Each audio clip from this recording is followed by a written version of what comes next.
Henry, you've chaired the ambassadors' session, almost the final session of tonight with diplomats. Could you give us some impressions? Was there anything particularly interesting for you as a correspondent?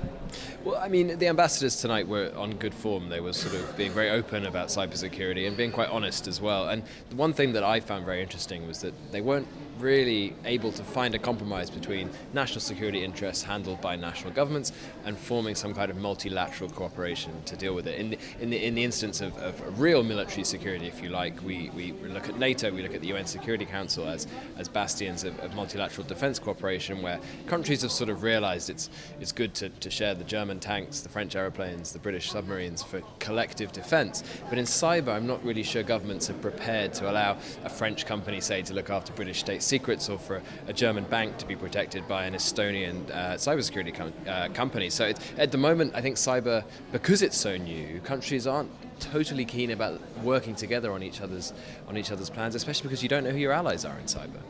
Right. You said cyber, because it's so new. How is it so new? In the sense that when we look at the biggest incidents in 2015 alone, what they prove is that we have only delayed responses to most of them, not even knowing that they occurred until it's much later.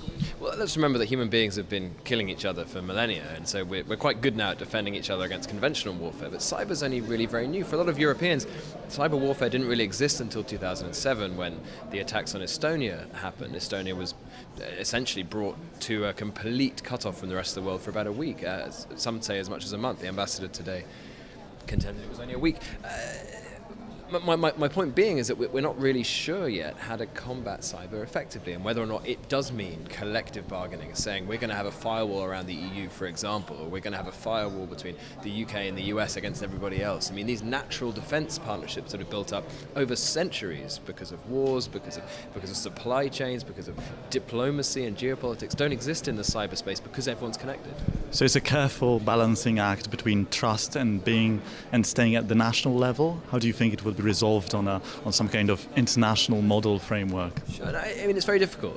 NATO has included cybersecurity now under its Article 5 provisions, so countries can expect to get support from other NATO members when they are attacked in a cyber space. But of course, complicating all this is it involves private companies and individuals as well.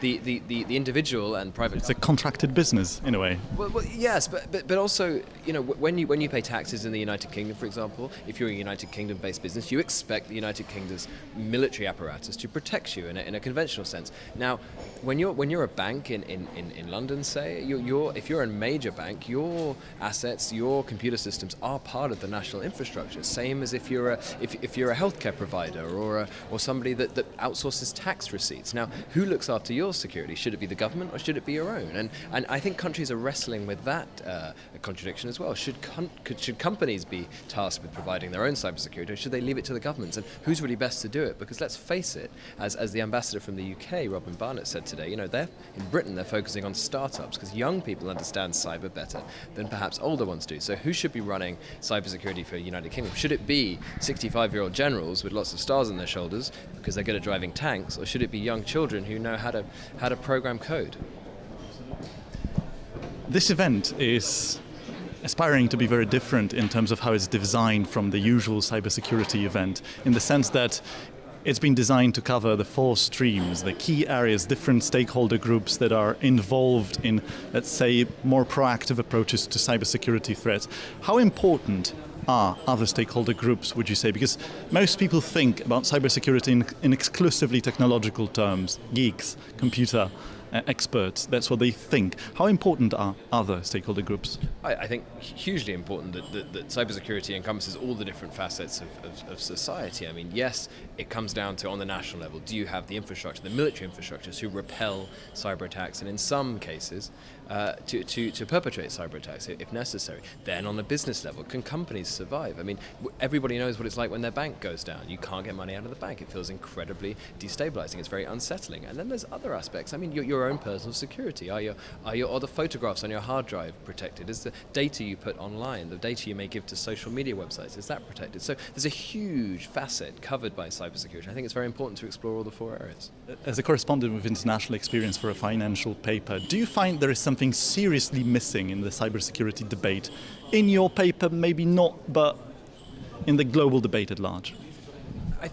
I'm not sure about missing, but I think people are still trying to realize just how important this is. And as more and more incidents occur, such as what happened in Estonia, such as what we're hearing about today, 5 million attacks on Japan in 1 year, companies going down, the hacking of companies like Ashley Madison, the amount of information people are putting online, sites like Facebook, Twitter.